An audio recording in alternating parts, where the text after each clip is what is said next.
It is Super Tuesday, and tonight we're monitoring the politicians in the fight to represent you and the propositions that, if passed, will impact our state.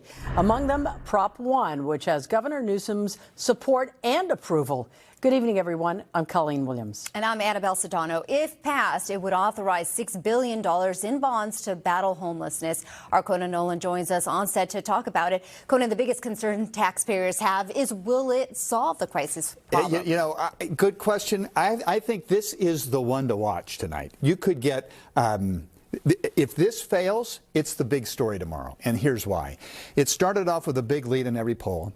It has become the signature measure for Governor Gavin Newsom, who has been in all the advertisements, and he's been polling below 50% recently in terms of his approval. That's a big story because Gavin Newsom, very popular, he won election easily, won the recall easily.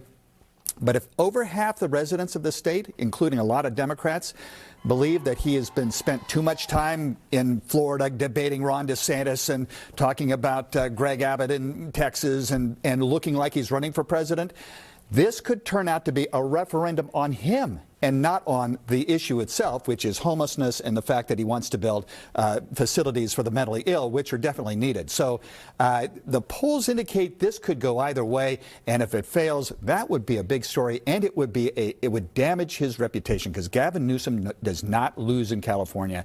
This would be a loss. What about the other measure here? HLA, if it passes, more than 600 miles of bike lanes, bus lanes will be added across the city. How's this one going to fare? Well, it's an interesting question because to me, it's a direction over the future of the city based on the past and the future. There are a lot of younger people who live in this city, the city of Los Angeles, who don't want to be car-centric anymore. They want rapid bus lanes, mass transit. They want bike lanes. This is one of their advertisements. They want more pedestrian walkways. And there are others who say, listen, we're concerned about this being a mandate, an unfunded mandate. It's going to cost us a lot of money.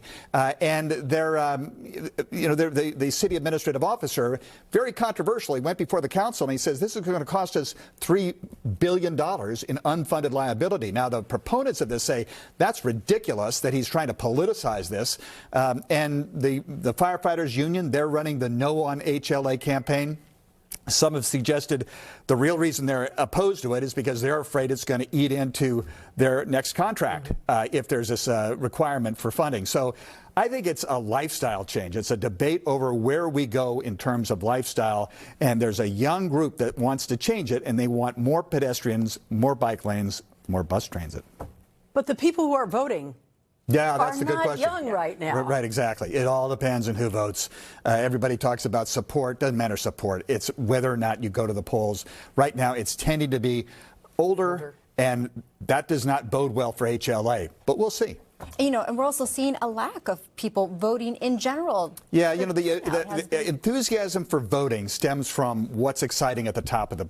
And so every 4 years we have a contested primary, presidential primary. This is the first time in history, really, we've had two sort of incumbents running against each other. And so there's no race for the president. And that has lulled everybody into, it's a boring election. To a certain degree, they've got a point. Because you need these national elections to drive the narrative and drive people to the polls. We just don't have that. All right, you'll be on standby all night. Yes, we will. We'll make it exciting. Yes, we will. All right. Conan, thank you. My pleasure.